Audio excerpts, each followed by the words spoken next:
ሰላም የዩሬካ አካዳሚ ቤተሰቦች እንደምን አላችሁ? በዚህ ቪዲዮ የኤስኤቲ የማትሪክ ጥያቄዎችን እንሰራለን። ላይክ፣ ሼር እና ሰብስክራይብ አድርጋችሁ ቪዲዮውን ብታዩት ያበረታታናል። በመጨረሻም ለሚኖራችሁ ጥያቄ መሆን አስተያየት ኮሜንት ሴክሽን ላይ አስቀምጡልን። በቻልነው አቅም ለጥያቄዎቻችሁ መልስ ለመስጠት እንሞክራለን። አመሰግናለሁ። ወደ የመጀመሪያው ጥያቄ አናሎጂ ነው። አንድ 3 የሚሆኑ የአናሎጂ ጥያቄዎችን እንሰራለን። በመጀመሪያ ማትማቲክስ is to numbers as history is to dash ይላል። እዚህ ጋር የማትማቲክስ እና የናምበርስ ያላቸውን ሪሌሽን ነው መጀመሪያ የምናየው ማለት ነው። ማትማቲክስ እና ናምበርስ ያላቸውን ግንኙነት ምን ሊሆን ይችላል ብለን ስናስብ፣ አንድ ማትማቲክስ ለቁጥር ያጠናል ልንል እንችላለን፣ ወይም ማትማቲክስ በቁጥር ይገለጻል ማለት እንችላለን፣ ወይም ቁጥሮች የማትማቲክስ ዋና ክፍል ናቸው ብለንም ሪሌሽኑ ማውጣት እንችላለን ማለት ነው። ማትማቲክስ ስለ ቁጥር ያጠናል ብለን ሪሌሽኑ ብናወጣው ሂስትሪ ስለምን ያጠናል የሚል ጥያቄን መመለስ አለብን ማለት ነው። ሂስትሪ ስለ ሰዎች ያጠናል ካለን ለምሳሌ ከሰዎች ውጭ ያሉ ሂስትሪ የሚሸፍናቸው ነገሮችን ኤክስክሉድ ያደረግን ነው ማለት ነው። ስለዚህ ፒፕል ማለት አንችልም። ለምሳሌ ስለ እንስሳትም ሊያጠና ይችላል። ስለ እርዝ እንዴት ተፈጠረች የሚለውን ጭምር ሊያጠና ስለሚችል ፒፕል መሆን አይችልም ማለት ነው። ዴት ብንልም ስለ ቀናቶች ይላል። ለምሳሌ ሂስትሪ ስለ ሪቮሉሽን ሊያጠና ይችላል። ሂስትሪ እንዳልኩት ስለ እጽዋት፣ ስለ ሰዎች፣ ስለ እንስሳትም ሊያጠና ይችላልና ስለ ቀን ወይም ስለ ዓመተ ምህረት ብቻ አይደለም እና ይሄኛውም መልስ አይሆንም ማለት ነው። የመጨረሻው ዋር ነው የሚለው ስለ ጦርነት ይላል። ውጊያ ስለ ጦርነት ብቻ አይደለም። ሂስትሪ ስለ ጦርነቶች ብቻ አይደለም። ሂስትሪ ጦርነቶችም ይዳስሳል፣ ሰላምም፣ ሪቮሉሽንም፣ ትምህርትም። ለጦርነቶች ብቻ አይደለም ሂስትሪ የምናጠናው ማለት ነው። መልስ ሊሆን የሚችለው ኢቨንትስ ነው ማለት ነው። ሂስትሪ ዓለም ላይ ስለተፈጠሩ ነገሮችን ነው የሚያጠናው። ኢቨንቶች ማን መቼ ተፈጠረ፣ ምን ተፈጠረ፣ ለምን ተፈጠረ የሚለውን ነው የሚያጠናው ማለት ነው። አዝ ማትማቲክስ ኢዝ ቱ ናምበርስ አንድ ቁጥር ከሌላ ቁጥር ያለው ሪሌሽን ብናባዛው ብናካፍለው ብለን ቁጥሮችን ስናጠና ማትማቲክስ እንላለን አይደለ? በዛው ልክም ኢቨንትስ አንድ ኢቨንት መች ተፈጠረ፣ እንዴት ተፈጠረ፣ ለምን ተፈጠረ፣ ማን ፈጠረው የሚሉ የተለያዩ ነገሮችን ሲያጠና ኢቨንትስ እንላለን ማለት ነው። ስለዚህ ለቁጥር አንድ መልሱ ኢቨንትስ ይሆናል ማለት ነው። ሁለተኛው ጥያቄ ድሪም ኢዝ ቱ ሪያሊቲ አዝ ፎልስሁድ ኢዝ ቱ ዳሽ። የመጀመሪያው ጥያቄ ላይ እንዳየነው አሁን የምናደርገው በድሪም እና በሪያሊቲ ያለው ሪሌሽን ነው መጀመሪያ ማውጣት ያለብን። ድሪም እና ሪያሊቲ እንዴት ነው ሪሌት የሚያደርጉት የሚለውን ማለት ነው። ድሪም ህልም እንደማለት ነው። ሪያሊቲ ደግሞ እውን ዓለም እንደማለት ነው አይደለ? ስለዚህ ኦፖዚት ቃላት ናቸው። ስለዚህ የፎልስሁድ ኦፖዚት የሆነ ቃል መፈለግ ያለብን ማለት ነው። ተቃራኒ ቃል መፈለግ አለብን። ለምሳሌ ይሄኛው አንትሩዝ ይላል፣ ሲሚላር ወርድ ነው። ይሄኛውን እናወጣለን። ከዛም ፌርነስ ይላል፣ ፎልስሁድ ውሸትነት እንደማለት ነው። ውሸት ነገር እንደማለት ነው አይደለ? ስለዚህ ከእኩልነት ወይም ፌር ከመሆን ጋር አይገናኝም። ዳይሬክትሊ ኦፖዚት አይደለም። ይሄኛውን እናስወጣለን። ከዛ ሊያሳስቱን የሚችሉ ምናልባት ቢ እና ዲ ሊያሳስቱን ይችላሉ አይደለ? ኮሬክትነስ እና ትሩዝ። ኮሬክትነስ ማለት ትክክለኛነት እንደማለት ነው አይደለ? ትሩዝ ማለት ደግሞ እውነት ማለት ነው። ፎልስሁድ የሚለው ውሸት እንደማለት ነው አይደለ? የውሸት ተቃራኒ ሊሆን የሚችለው ትሩዝም ነው ማለት ነው። ትሩዝም ነው። መልሳችን ዲ እንለውና ለምን ቢ አልሆነም፣ ለምን ኮሬክትነስ አንለውም ካልነው ኮሬክትነስ ማለት ከትሩዝ ጋር ትንሽ ሊመሳሰል ይችላል፣ ግን ኮሬክትነስ ማለት ትክክለኛነት ማለት እንጂ እውነተኛ ማለት አይደለም። የምንፈልገው ቃል የፎልስ ተቃራኒ ስለሆነ ፎልስ ማለት ደግሞ ውሸት ማለት ስለሆነ እውነት የሚል ቃል ስለምንፈልግ ዲ እንለዋለን መልሱ ማለት ነው። the answer to this question is D, truth. Number 3. This one is the last analogy question. Electricity is to wire as water is to dash. እዚህ ጋር ምንድን ነው የሚለው?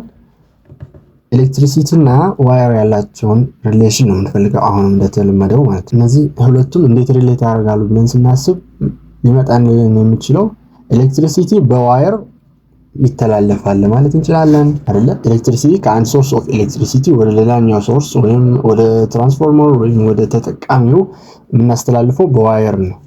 ስለዚህ ዋተርስ በምንድን ነው የምናስተላልፈው የሚል ነው መፈለግ ያለብን እዚህ ጋር ማለት። እነዚህ ሁሉም አማራጮች ከኤስኬዲ ያሉ ከዋተር ጋር የተያያዙ ነገሮች ናቸው እና አሁን መፈለግ ያለብን ውሃ በምን ይተላለፋል የሚለውን ጥያቄ ነው የምንመልሰው። የመጀመሪያው ቦትል ነው የሚለው ሶ ቦትል ማለት ውሃ የሚተላለፍበት ነገር ማለት ነው ወይስ ውሃ መያዣ ነው? ውሃ መያዣ ማለት ነው። ሶ ቦትል አይሆንም አይደለ? ኤሌክትሪክ እና ዋየር ያላቸው ሪሌሽን ምንድነው ያለው?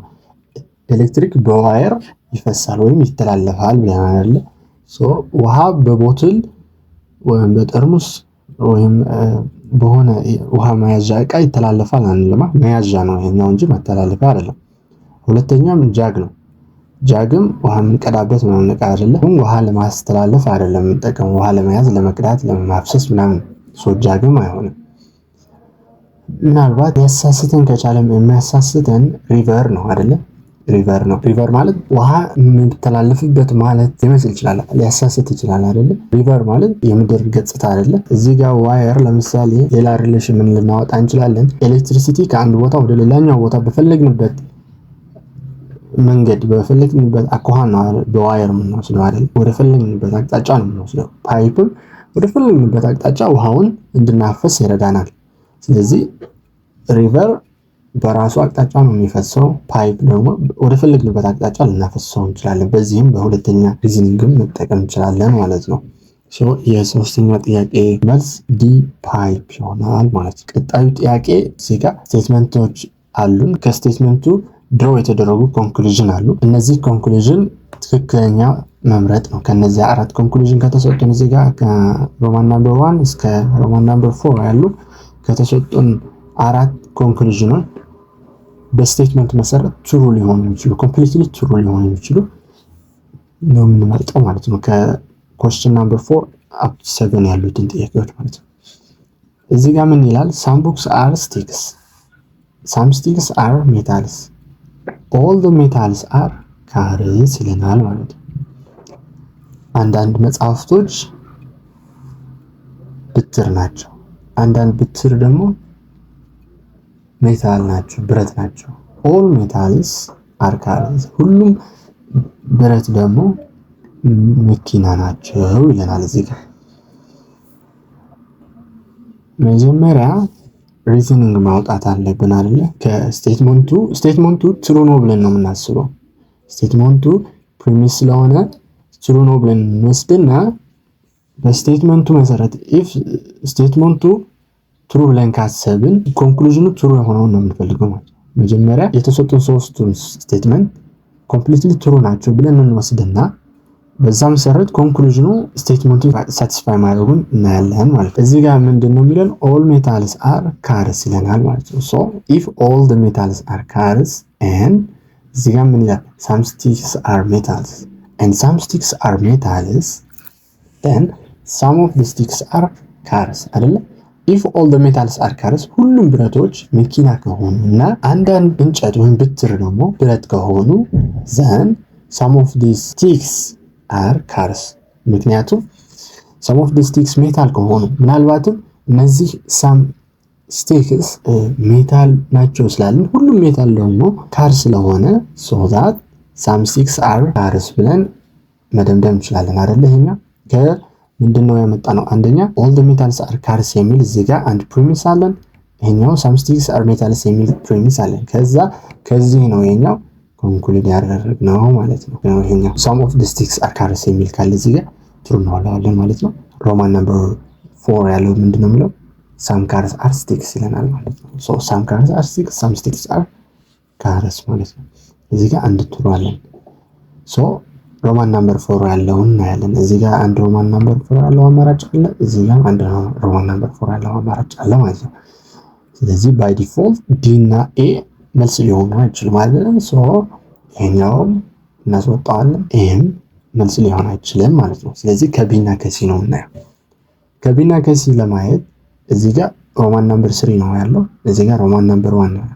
ስለዚህ ሁለቱንም ቼክ ነው ማድረግ ያለብን። ሮማን ናምበር 2 ቼክ አደረግነው አላደረግነው ምንም ስለማይጠቅመን ተው። እንደዚህ አይነት ትሪኮች ብትጠቀሙ በፈተናም ጊዜ ሴቭ ታደርጋላችሁ ማለት ነው። አሁን ሮማን ናምበር 1 ጀምርና some metals are sticks ይለናል አይደለ?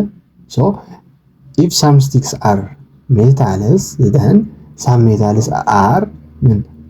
are sticks ይሄኛው ትሩ ሊሆን ይችላል። ሮማን ናምበር 3 እስከኛው እዚህ ጋር all the books are cars የሚለው some books are sticks ይለናል። እሺ some sticks are metals ይለናል። እሺ and all metals are cars እዚህ ጋር ከመጽሐፍቶቹ አንዳንዱ እንጨት ወይም ብትር ናቸው ይለናል።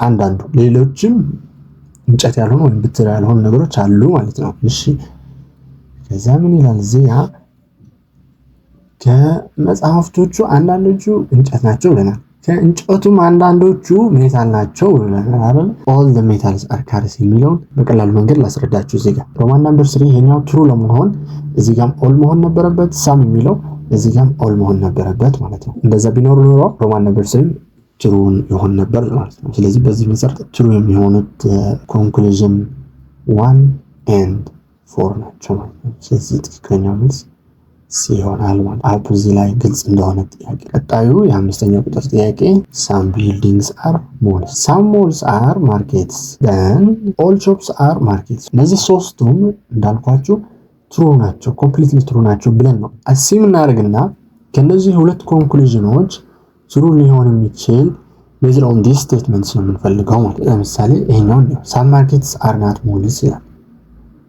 some malls are markets and some of the malls are not markets አይደለም። ሞል እዚህ ጋር አለን፣ እዚህ ጋር ደግሞ ማርኬት ይሆናሉ ማለት ነው። ገባችሁ? ሞል ሁለቱም ሊሆን ይችላል፣ ከሁለት በላይም ሊሆን ይችላሉ። ብቻ ግን የምናውቀው እኛ ምንድነው የተወሰኑትን ማርኬት መሆናቸውን እናውቃለን፣ ሌሎቹ ደግሞ ማርኬት አለመሆናቸውን እናውቃለን። ሌላም ደግሞ ምን ይላል? all shops are markets ይላል አይደል? እዚህ ጋር የመጨረሻው ፕሪሚስ all shops are markets ማለት ከሞሎች ውጪ ሌላም ማርኬት የሆኑ ነገሮች አሉ ማለት ነው። ስለዚህ some markets are not malls። ለምሳሌ እነዚህ ምን ሊሆን ይችላሉ? እነዚህ ሾፕስ ሊሆኑ ይችላሉ ማለት ነው። ሾፕስ ሊሆኑ ይችላሉ ማለት ነው። some markets are not malls ይላል አይደል? ለምሳሌ ሾፕስ እዚህ ጋር ምን ይላል? ምን ይላል? all shops are markets ስላለ some of the markets that are not malls are shops አይደል? ሌሎችም ሊሆኑ ይችላሉ። በሮን ዲስ ግን ሾፕስ እንደምሳሌ ልናመጣ እንችላለን። ሌላኛው ምንድነው የሚለው? all markets are malls አይደል? እዚህ ጋር ሌላ ሪዝኒንግ ማምጣት አያስፈልግም። እዚህ ጋር ሳም የሚለውን are not malls ብለን ትሩ ስላልነው ይሄኛው all የሚለውን ፎልስ ነው ማለት ነው። ሮማን ነምበር 2 ያላቸውን ኤክስ ማድረግ ነው በአማራጮቹ ማለት ነው። ይሄኛው ትክክለኛ ነው። ለምሳሌ ይሄኛው እንዳልነው ትክክለኛ መልስ ነው። ቢ ትክክለኛ አይሆንም፣ ሲም ትክክለኛ አይሆንም፣ ዲም ትክክለኛ ሆነ ማለት ነው። ስለዚህ የአምስተኛ ቁጥር ጥያቄ መልሱ only one follows እንላለን ማለት ነው። ምክንያቱም እዚህ ጋር ምንድነው some malls are markets, then some of the markets are not malls because there are shops that are markets። የዚህ ጥያቄ መልስ A only conclusion one follows ብለን መልሳለን ማለት ነው። ቁጥር 6 all carbon are oxygen። ሁሉም ካርቦን ኦክሲጅን ናቸው። ሁሉም ናይትሮጅንም ካርቦን ናቸው። some oxygen are sulfur ብለናል። እዚህ ጋር ምን አለ? all nitrogen ካርቦን ነው ብለናል። all nitrogen ካርቦን ናቸው ብለናል። እዚህ ጋር all ካርቦን ነው ኦክሲጅን ናቸው ብለናል። all ካርቦን ኦክሲጅን ናቸው ብለናል። and some oxygen are sulfur። ኦክሲጅን some የተወሰነ ፖርሽን በዚህ ጋር እኛው ሳልፈር ነው ብለናል። ሌላም ኦክሲጅን በዚህ ሌላም ሊኖር ይችላል፣ ሌላም ሊኖር ይችላል። የሚያገባን ነገር ቢኖር ግን አሁን ሳም ኦክሲጅን አር ሳልፈር የሚለው ነው። ስለዚህ ሁሉም ናይትሮጅን ካርበን ከሆነ ሁሉም ካርበንም ኦክሲጅን ከሆነ እና አንዳንድ ኦክሲጅን ደግሞ ሳልፈር ከሆኑ ስለዚህ በዚህ ምን ማለት እንችላለን? አንዳንድ ናይትሮጅን ሳልፈር ናቸው ማለት እንችላለን፣ ወይም አንዳንድ ካርቦኖች ሳልፈር ናቸው ማለትም እንችላለን ማለት ነው። በዚህ ሪዝኒንግ መሰረት እዚህ ጋር ሁለት ኮንክሉዥኖች አሉ። ከዚህ ሁለት ኮንክሉዥኖች based on this reasoning እንመልሳለን። all nitrogen being sulfur is possibility, all nitrogen are not oxygen። ኮንክሉዥን ነምበር 2 ይሄኛው በጣም ፎልስ ነው አይደል? ከፕሪሚስ ከይሄኛው ፕሪሚስ ይጋጫል። all nitrogen ካርበን ናቸው። all nitrogen ካርበን ናቸው። all ካርበንም ኦክሲጅን ናቸው ስላልን በሌላ አባባል all nitrogen ኦክሲጅን ናቸው ማለት እንችላለን አይደል? if all nitrogen are carbons and if all the nitrogen are carbons and all carbon are oxygen, then this automatically means all nitrogen are oxygen ይላል። በዚህ መሰረት እዚህ ጋር ጽፈናቸዋለሁ። ሁለተኛ ሪዝኒንግ ምን ማምጣት እንችላለን? if all nitrogen are oxygen and some oxygen are sulfur, then there is a possibility that all nitrogen are sulfur። እዚህ ጋር ምንድነው ወደዚህ ስንመለስና ሁሉም ናይትሮጅን ካርበን ናቸው ብለናል፣ ሁሉም ካርበንም ኦክሲጅን ናቸው ብለናል።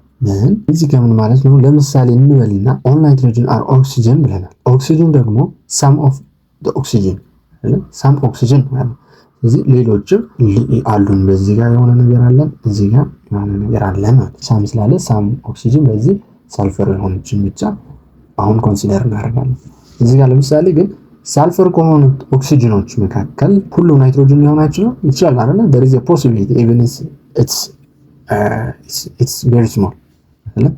ስሞልም ቢሆን ፖሲቢሊቲ አለ and this is the conclusions states as possibility ኮንክሉዥኑ ፖሲብል ነው ያለው። ማስት አይደለም የግድ አይደለም። ያ ሁሉም ናይትሮጅን ሊሆን ሳልፈር ሊሆን ይችላሉ፣ አንዳንዶቹም ሊሆን ይችላሉ። ሶ there ፖሲቢሊቲ ስላለ ኮንክሉዥን ሮማን ነምበር 1 ትሩ ይሆናል ማለት ነው። if only conclusion 1 follows ትንሽ የአማራጮቹ የግራመር ችግር አለባቸው፣ ግን እንዳለ ነው እንዳያሳስታችሁ ሌላ ጊዜ ምናልባት ወረቀቶቹ ካገኟቸው የማው እንዳለ ያመጣቸው ማለት ነው። ከማትሪኩ ጥያቄ እንደዚህ ነበር የተጻፉት። ትንሽ የግራማቲካል ኤረር ቢኖራቸው እንዳለ ነው የጻፍኩት። if only conclusion 1 follows ስላለ only conclusion 1 ነው ትሩ ይለናል። ይሄኛው ትሩ ነው። only conclusion 2 follows conclusion 2 false ብለን ደምድመናል። neither nor ይሄኛው false ነው ምክንያቱም conclusion 1 ትሩ ነው ብለን መልሰናል። both conclusions follow ይላል። ይሄኛው ደግሞ ግን b conclusion roman number 2 false ነው ስላለ d አይሆንም ማለት ነው። so the answer to this question is a if only conclusion 1 follows። አሁን ወደ መጨረሻው የሪዝኒንግ ጥያቄ እናልፋለን ማለት ነው። some elephants are gourds, some gourds are shoes, some shoes are ants ይለናል። እዚህ ጋር ሳም የሚል ሶስት ሳም አለ አይደል? ሊያሳስተን ስለሚችል እዚህ ጋር በደንብ እንድታዳምጡኝ እፈልጋለሁ። some elephants are gourds ብለናል። ሶ አንዳንድ ኤሌፋንት ጎርድ ያልሆነ ኤሌፋንት አለ ማለት ነው። ጎርድ ማለት ቅል ማለት ነው። የአትክልት አይነት ሆኖ በማሳመሪያ የምንጠቀምበት ነው። ጎርድ ማለት ቅል እንደማለት ነው በአማርኛ።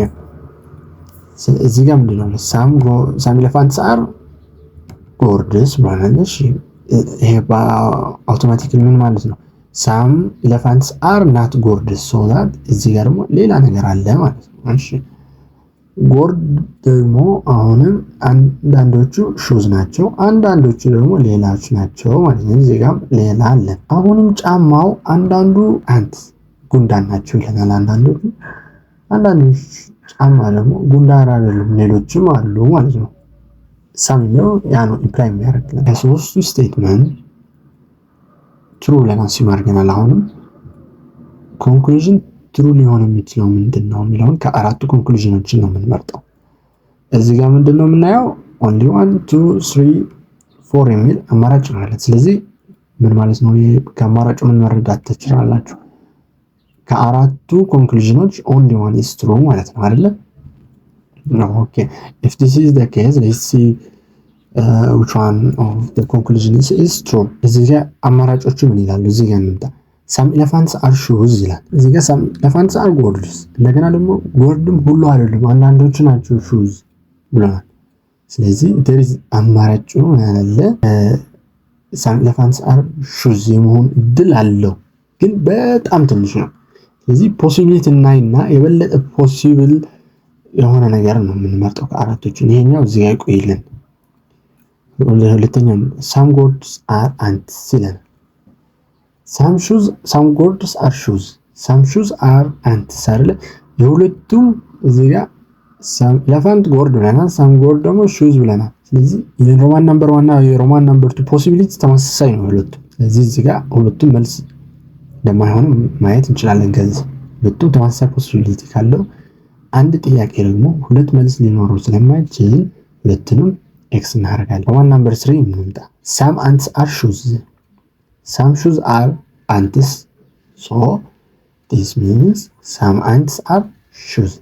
this looks fine እዚህ ጋር ቆይ ነው ወደ አራተኛው እንሂድ። some ants are gourds ይላል። some shoes are ants some shoes are gourds የኛ ደግሞ እንደነዚህ አይነት ሪሌሽን ነው ያለው አይደል?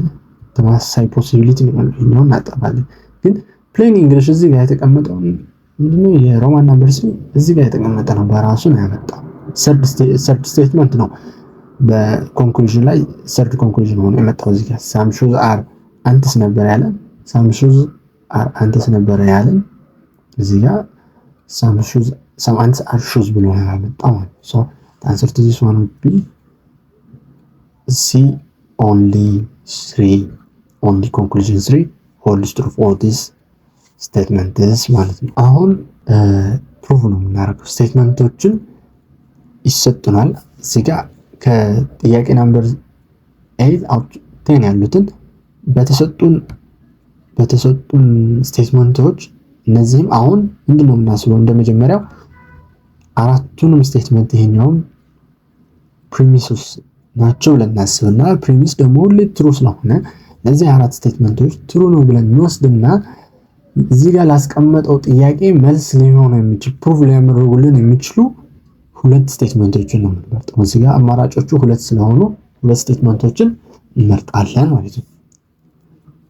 ለምሳሌ መጀመሪያ ጥያቄውን እናንብበውና በኤግዛምፕል እናየዋለን። which two statements prove that Demitu is a child ይላል ዘጋ ደሚቱ ህፃን መሆኗን የሚገልጹልን ሁለት ስቴትመንቶች የትኞቹ ናቸው ይላል ዘጋ ደሚቱ ህፃንነት የሚል ስቴትመንት ፕሩቭ ለማድረግ ስለምንፈልግ ደሚቱ 18 ዓመት በታች መሆኗን የሚገልጹልን ሁለት ስቴትመንቶችን ነው የምንፈልገው። ለምሳሌ በፎርዝ ስቴትመንት እንጀምር። አያና is at primary school አያና ፕራይመሪ ስኩል ወይም አንደኛ ደረጃ ትምህርት ቤት ላይ መሆኗ ህፃን ነች ማለት አይደለም።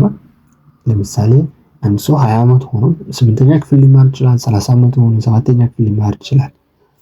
እዚህ ጋር ትማራለችም ስለማይል ልትሰራ ነው የገባው ወይስ ልታስተምር አይታወቅም። ግን ልትማር ነው የገባችው ብለን ብናስብ እንኳን አንድ ሰው 20 ዓመት ሆኖ 7ኛ ክፍል ሊሆን ይችላል 6ኛ ክፍል ሊሆን ይችላል። ሶ ይሄኛው ሳቲስፋይ ያደርግልንማ ይሄኛው እናስወጣ። እንደገና ሲ ስቴትመንት ሲ ስናየው Demitu lives with her parents እስካሁን ለምሳሌ ዩኒቨርሲቲ ስትገቡ ምናምን 18 ይሞላችኋል አይደል? ግን 18 ሞልታችሁም ቢሆን ዩኒቨርሲቲ የተማራችሁም ቢሆን ወላጆቻችሁ ጋር ነው የምትኖሩ። ስለዚህ ከወላጆች ጋር መኖር ህፃን ነህ ማለት አያስብልም። ስለዚህ ይሄኛው ፎልስ እንበለው። አያና is 12 years old ይለናል ዘጋ አያና 12 ዓመቷ ነው። ስለዚህ አያና ምንድነች ማለት ነው? አያና ህፃን ነች። ግን እዚህ ጋር የጠየቀን አያና ህፃን ስለመሆኗ ሳይሆን ደሚቱ ህፃን ስለመሆኗ አይደለም። ስለዚህ አያና ይሄኛው ሊጠቅመን ይችላል፣ ግን በቀጥታ ደሚቱ ህፃን ስለመሆኗ አይገልጽልንም። ስለዚህ እዚህ ጋር ይቆይና ደሚቱ is a little sister of አያና የሚለውን እንጨምርበት። ደሚቱ የአያና ታናሽ እህት ነች። አያና ደግሞ 12 ዓመቷ ነው አይደል? እዚህ ጋር if Demitu is the little sister of Ayantu who is 12 years old, then Demitu must be a child because Demitu is at most 12 years old. አያንቱና ደሚቱ የቀናት ልዩነት እንኳን ቢኖራቸው 12 ዓመት ነው ሊሆናት የሚችል። ደሚቱ ህፃን መሆኑን ከዚህ ከስቴትመንትስ A and B ድሮ ማድረግ እንችላለን ማለት ነው። ስለዚህ በዚህ መሰረት የጥያቄ ቁጥር 8 መልስ A and B ይሆናል ማለት ነው። አሁን ወደ 9ኛው ጥያቄ እንሂድ። አሁንም በተመሳሳይ መንገድ ነው የምንሰራው። which statements prove that ጫልቱ is married? አሁን ደግሞ ከአራቱም ስቴትመንት እዚህ ጋር ካሉ ጫልቱ እንዳገባች ባለትዳር ስለመሆኗ የሚገልጽልን ስቴትመንት ነው የምንፈልግ። ጫልቱ has 2 sons ይለናል። ጫልቱ 2 ወንድ ልጆች አሏት። ሳታገባ ልትወልድ ትችላለች አይደል? ስለዚህ ይሄኛው doesn't really prove that ጫልቱ is married። ይሄኛው እናስወጣ። ጫልቱ is not living with her mother። ጫልቱ ከእናቷ ጋር አለመኖሯ ላጤም ልትሆን ትችላለች፣ ያላገባችም ልትሆን ትችላለች፣ ተማሪም ልትሆን ትችላለች፣ እየተማረች በሌላ ከእናቷ ውጭ የምትኖር ልትሆን ትችላለች። ስለዚህ ይሄኛው doesn't really prove that ጫልቱ is married። እዚህ ጋር ሲን እንለፍና ዲ ጋር እንምጣ። መጀመሪያ ጫልቱ is 35 እድሜዋ ማለት ነው። ጫልቱ is 35 years old ይላል። ጫልቱ 35 ዓመቷ ነው። doesn't really prove ጫልቱ is married። ጫልቱ 35 ዓመት መሆኗ ባለትዳር መሆኗን ፕሩቭ ያደርግልን። ሶ መልሳችን ሊሆን የሚችለው ሲ ነው። ጫልቱስ husband a teacher። የጫልቱ ባለቤት የጫልቱ ባል መምህር ነው ማለት እሷ ባል አላት ማለት ነው። ባሏ ነው ባለትዳሯ ነው ማለት። if ጫልቱስ husband is a teacher then she is married to a teacher ማለት። ሲ ጫልቱስ husband is a teacher ማለት። አስረኛ ጥያቄ ምን ይላል? ሚልኬሳ finished ahead of ፋጡማ። ሚልኬሳ ከፋጡማ ቀድሞ ነው የጨረሰው ብለናል። እሺ ሚልኬሳ ከፋጡማ ቀድሞ ጨርሷል ማለት። ስለዚህ በሌላ አባባል ምንድነው? መጀመሪያ ሚልኬሳ ጨረሰና ከዛ ፋጡማ መጣች ማለት ነው። እንደዚህ ነው ቅደም ተከተሉ። ሁለተኛው ነው ፋጡማ and ቦንቱ finished both before ሌንሴ። ፋጡማና ቦንቱ ለሌንሴ ቀድሟት ነው የጨረሱት ማለት ነው። ይሄኛው እዚህ ጋር እንጻፈው ፋጡማ and ቦንቱ ብለን ከዛ ማን ገባች? ሌንሴ ከነሱ በኋላ ገባች ማለት ነው። ኦኬ statement 1 statement 2 and we have one more statement here. ኦጉማ did not finish last። ኦጉማ መጨረሻ አይደለችም ይላል። እሺ ኦጉማ መጨረሻ አልወጣችም ይላል። እሺ ነው ስቴትመንት 3 ይሄኛው እዚህ ያለልን ማለት ነው። እዚህ ጥያቄውን ስናየው ምንድነው የሚለው? who was the last to finish? መጨረሻ ላይ የጨረሰው ሰው ማነው ይላል። በቀጥታ አሁን እዚህ ጋር ከአማራጮቹ የምናስወጣ ማን ነው? ዲ ነው፣ ኦጉማ ነው። ምክንያቱም እዚህ ጋር in plain English ምን ቢወጥ ነግሮናል? ኦጉማ did not finish last so ኦጉማ is not the last to finish ማለት ነው። ስለዚህ የዲ አማራጭን ኤክስ እናደርጋለን ማለት ነው እዚህ ጋር። ስለዚህ እዚህ ጋር ባስቀመጥኳቸው መሰረት መጨረሻ ላይ መጨረሱን ሌንሴ ማወቅ ይቻላል እዚህ ጋር ማለት ነው። ምክንያቱም መጀመሪያ ምን ይለናል? መጀመሪያ ሚልኬሳ ጨረሰ ከዛ ፋጡማ ጨረሰች ይለናል። የመጀመሪያው ስቴትመንት። ሁለተኛው ስቴትመንት ፋጡማና ቦንቱ ለሌንሴ ቀድሟት ነው ጨረሱት ይለናል። ፋጡማና ቦንቱ ለሌንሴ ቀድሟት ከጨረሱ ሚልኬሳ ለፋጡማ ስለቀደመው ከዚህ በፊት ነው ያለው ማለት ነው። ሚልኬሳ ከዛ ፋጡማና ቦንቱ አሉ ከዛ ሌንሴ ያለች ማለት ነው። ስለዚህ ከዚህ ማየት የምንችለው ሌንሴ መጨረሻ እንደወጣች ወይም እንደጨረሰች። ስለዚህ መልሱ ቢ ሌንሴ ሆናል ማለት ነው። አሁን ወደ ጥያቄ ቁጥር 11 ነው የምንገባው። ሁለት ቃላት አሉ እዚህ ተመሳሳይ ሪሌሽን ያላቸው ሌሎች ሁለት ቃላቶችን ነው የምንፈልገው ማለት ነው። ቀጣይ 5 ጥያቄዎች እዚህ ጋር ኢኮኖማይዝ then ሌስ ይላል እዚህ ጋር። ኢኮኖማይዝ ማለት ማቃቃት ማለት ነው አይደል? ወይም ወጪ መቀነስ፣ ሪሶርስን በአግባቡ መጠቀም ማለት ነው። ኢኮኖማይዝ ማለት ሌስ ማለትም ጥቂት ነገር ማለት ነው አይደል? ሌስ ወይም አነስ ያለ ማለት ነው። ስለዚህ እነዚህ ሁለት ቃላት ተመሳሳይ ነገር ናቸው። ሁለቱም ተመሳሳይ ናቸው። ኢኮኖማይዝ ኤንድ ሌስ የሚሉትን ሁለቱም ተመሳሳይ ናቸው።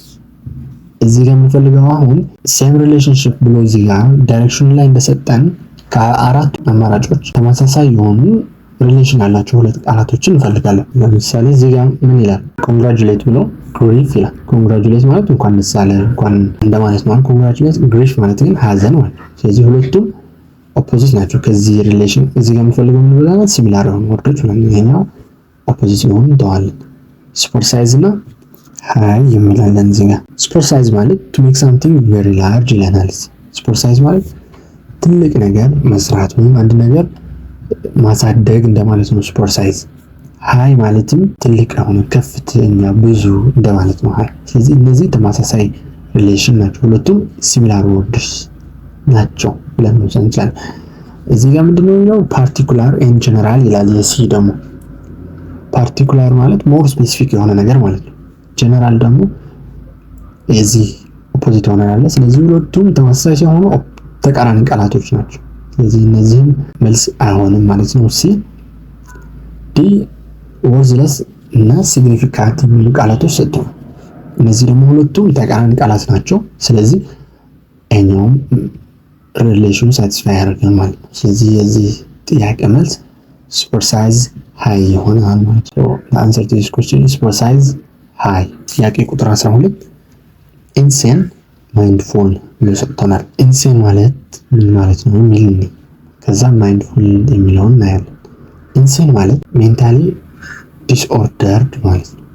የአእምሮ ችግር ያለበት ሰው እንደማለት ነው። ኢንሴን አሪ ኢንሴን ምናምን ሲሉ ሰምታችሁ ከሆነ አብዳሃል እንደ ምናምን እንደማለት ነው። አሪ ኢንሴን ማለት ስለዚህ ኢንሴን ማለት ይሄኛውን ትርጉም አለን ብለን ካሰብን ከወሰድን ማይንድፉል ማለት ደግሞ aware of something that may be important ማይንድፉል ማለት አለርት እንደማለት ነው። ጠንቃቃ የሆነ ሰው እንደማለት ነው። ስለዚህ ሁለቱም ኦፖዚት ሪሌሽን ነው ያላቸው ሁለቱም ኢንሴን እና ማይንድፉል። ከምናያቸው ከነዚህ አራት መረጮችም ኦፖዚትሊ ሪሌት የሆኑትን ፔር ኦፍ ወርድስ እንፈልጋለን ማለት ነው። የመጀመሪያ ዲሴሚኔሽን እና ፕሮፓጋሽን ይላል ማለት ነው። እነዚህ ሁለቱም ተመሳሳይ ቃላት ናቸው፣ ኦፖዚት አይደለም። ዲሴሚኔሽን እና ፕሮፓጋሽን ማለት ማሰራጨት ማለት ነው። ሁለቱም ትርጉም ናቸው።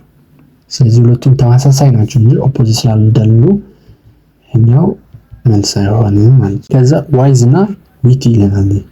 ዋይዝ ማለት አዋቂ እንደማለት ነው። አዋቂ እንደማለት ነው ወይም ጠቢብ እንደማለት ነው ዋይዝ ማለት። ዊቲ ማለት ደግሞ ቀልደኛ፣ አስቀኝ እንደማለት ነው ዊቲ። ሁለቱም ኦፖዚትሊ ሪሌትድ ስላልሆኑ የኛው መልስ አይሆን እንላለን። ቀጣይ ወርዶች ኮንሲደሬት ኤንድ ክሩል እንላለን። ኮንሲደሬት ማለት አሳቢ ማለት ነው። ክሩል ማለት ጨካኝ ማለት ነው። እኛው አሳቢ ቶትፉል ማለት ነው። እኛው ኮንሲደሬት ማለት ሌሎች የሚያስብ እንደማለት ነው። ክሩል ግን ጨካኝ እንደማለት ነው። ለሌሎች የማያስብ ኢንሂውማን የሆነ ኢንሂውማን። ስለዚህ ኦፖዚትሊ ሪሌትድ ስለሆኑ መልሱ ሲ እንለዋለን ማለት ነው። የዲ አማራጭ ማየት አያስፈልግም። ትክክል መሆኑን ካወቅን ግን ነው። ስታንዳርድ እና ፓራሜትር። ስታንዳርድ ማለት አንድ ነገር ልኬት ማሳያ እንደማለት ነው። ፓራሜትርም እዛው አንዱ ልኬት ነው። የሆነ ነገር የምትለካበት ወይም የምታይበት የምትመዝንበት ክራይቴሪያ እንደማለት ነው ፓራሜትር። ስታንዳርድም ያው ማለት ነው። ሁለቱም ኦፖዚት አይደለም። ስለዚህ መልሱ ሲ ኮንሲደሬት ኤንድ ክሩል እንላለን ማለት ነው። ምክንያቱም ኮንሲደሬት ማለት ቶልፉል ማለት ነው። ክሩል ማለት ደግሞ ዲስፖዝድ ቱ ኢንፍሊክት ፔን ኦር ሳፈሪንግ ጨካኝ እንደማለት ነው። ስለዚህ ጥያቄ ቁጥር 12 መልስ ሲ ኮንሲደሬት ኤንድ ክሩል ይሆናል ማለት ነው። ጥያቄ ቁጥር 13 ነው። ፔይ ፋይን የሚል ፔር ተሰጥቶናል። ከአራቱ አማራጮች የፔይ እና የፋይን አይነት ሪሌሽን ያላቸውን እንፈልጋለን እዚህ ማለት ነው።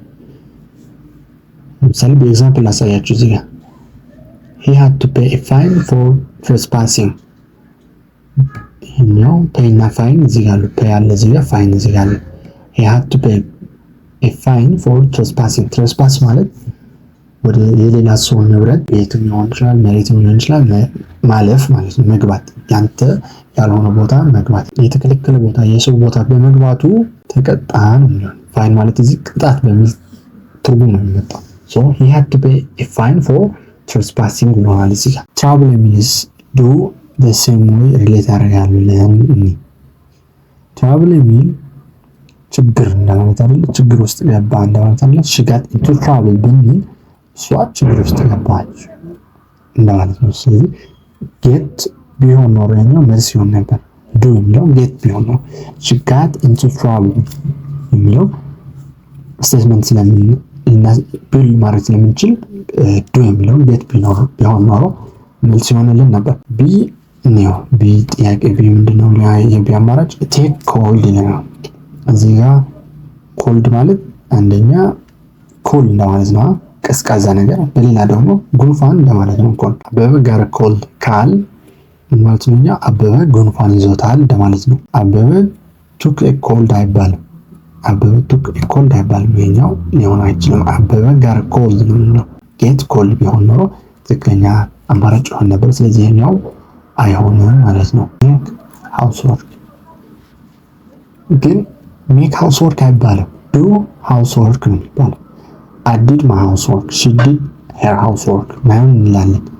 did housework or do housework ነው የሚሆነው። so make የሚለውን do ቢሆን ኖሮ ትክክለኛ አማራጭ ይሆን ነበር። ስለዚህ እነዚህ ሶስቱም ትክክለኛ ካልሆኑ ይሄኛው ትክክል ነው ማለት ነው። ግን በስቴትመንት ነው አሁን the students went crazy ይለናል። the students went crazy ማለት በዚህ ኮንቴክስት ምንድነው ትርጉሙ? በጣም ኤክሳይትድ ሆኖ እንደማለት ነው። ኤክሳይትመንታቸው በጣም ሲበዛ the students went crazy እንላለን ማለት ነው። went ደግሞ የጎ ፓስት ነው። ስለዚህ go እና crazy ትክክለኛ አማራጭ ሆናሉ ማለት ነው። ስለዚህ ጥያቄ ቁጥር 13 መልስ go crazy መልሳችን ነው። ወደ ጥያቄ ቁጥር 14 imprudent and silly ተሰጥቶናል። እዚህ ጋር imprudent ማለት silly ማለት ነው። ሁለቱም ተመሳሳይ ናቸው። lack of wisdom or caution ጠንቃቃ ያልሆነ አላዋቂ ማለት ናቸው ሁለቱም imprudent and silly። ስለዚህ ተመሳሳይ ናቸው ሁለቱም። እዚህ ጋር ያለው ሪሌሽን ሁለቱም ተመሳሳይ ቃላት ናቸው። እዚህ ጋር አማራጮቹ ከአራቱ አማራጮች ተመሳሳይ ቃላት የሆኑ pair of words እንፈልጋለን ማለት ነው። የመጀመሪያው engaging sustainable ይላል። engaging ማለት አትራክቲቭ ማለት የሚስብ ነገር እንደማለት ነው። sustainable ደግሞ የሚቆይ ነገር ማለት ነው። የሚቆይ ነገር ሁለቱም ተመሳሳይ ሪሌሽን ተመሳሳይ ወርድ አይደለም። ይሄኛው ዶ ሁለተኛው inventory and express ተሰጥተናል። inventory ማለት ዝርዝር ማለት ነው። ስም ዝርዝር ሊሆን ይችላል፣ የእቃም ዝርዝር ሊሆን ይችላል። express ማለት መግለጽ ማለት ነው። በሌላም ትርጉሙ ፈጣን የሚል ትርጉሙ ማለት ነው። ስለዚህ ሁለቱም ተመሳሳይ ቃላት አይደሉም። ሁለቱም እናስወጣለን። ወደ የመጨረሻው አማራጭ እንምጣ። ኦፕቲሚስቲክ እና ግሉሚ ይለናል። ኦፕቲሚስቲክ ማለት ተስፈኛ እንደማለት ጥሩ የሚያስብ እንደማለት ነው። የፔሲሚስቲክ ኦፖዚት ቃል ነው። ግሉሚ ከፔሲሚስት ተመሳሳይ ነው። ኦፕቲሚስቲክ ደግሞ ከፔሲሚስቲክ ኦፖዚት የሆነ ሁለቱም ቃላቶች ተመሳሳይ ሳይሆኑ ኦፖዚት ናቸው። እዚህ ጋር እንዳይሸውዳችሁ። ይሄኛው ተመሳሳይ ቃላት ሲሆኑ ሁለቱም ይሄኛው ተመሳሳይ መሆን ያለበት። ስለዚህ እንዲህ መልስ አይሆንም ማለት ነው። ይሄኛው ኤክስ እናድርገውና ሲ ግን ኤምፓቲክ ኤንድ ኢነርጄቲክ ይለናል። ኤምፓቲክ እና ኢነርጄቲክ ተመሳሳይ ናቸው። እዚህ ጋር ማየት እንደምትችሉት ሁለቱ ኢንቴንስ ወይ ደግሞ ፎርስፉል እንደማለት ናቸው። ሁለቱም በጣም ኢነርጄቲክ ካልክ ጉልበት አለው ወይም ኢነርጂ አለው ወይም ፎርስፉል ኦር ኢንቴንስ እንደማለት ነው። ኤምፓቲክም እንደዛ ማለት ነው ሁለቱም ትርጉማቸው። ስለዚህ ጥያቄ ቁጥር 14 መልስ ሲ ኤምፓቲክ ኤንድ ኢነርጄቲክ ይሆናሉ ማለት ነው። ወደ መጨረሻው የጥያቄ ቁጥር 15 እንሄዳለን። ጥያቄ ቁጥር 15 ምንድነው የሚለው? ዶግ ከነል ነው። የሁለቱም ሪሌሽን መጀመሪያ እንለያለን። ሁለቱም ሪሌሽን ካየንና ከለየን በኋላ በአራቱ አማራጮች ያለ ተመሳሳይ ሪሌሽን ያሏቸው ሁለት ፔር ኦፍ ወርድስ እንፈልጋለን ማለት ነው። እሺ ወደ ኤግዛምፕል እንመጣለን።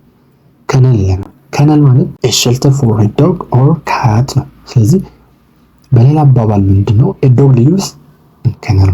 ይሄኛው መኖሪያው ነው ለዶግ ማለት ነው። ሁለቱ ዶግ ከመኖሪያው አንድ እንስሳ ከሚኖርበት ቤት ነው ሪሌሽኑ ማለት ነው። እዚህ ጋር ምንድነው? ኤፕ ቤቢ። ኤፕ ማለት ጦጣ ማለት ነው። ቤቢ ማለት ህፃን ማለት ነው። ይሄኛው መልስ አይሆንም። ስፓይደር ዌብ ይላል። ስፓይደር እና ዌብ ሸረሪት እና ዌብ የድር ማለት ነው። ይሄኛው መልስ ሊሆን ይችላል። ስፓይደር ሊቭስ ኢን ኤንድ ሜክስ ኤ ዌብ። እዚህ ጋር ስፓይደር ዌብ ጋር ድሯ ላይ ትኖራለች፣ ድርም ትሰራለች። ስለዚህ መኖሪያ ቤቷ ሊሆን ስለሚችል ይሄኛው መልስ ሊሆን ይችላል። ፎግ ኤንድ ክሮክ ይላል። ክሮክ ማለት ፎግ የምታወጣው ድምጽ ነው። ክሮክ ማለት የእንስሳዋ ለምሳሌ ለአንበሳ ሮር እንላለን አይደለ? ለፍሮግ ደግሞ ክሮክ ይሆናል ማለት ነው።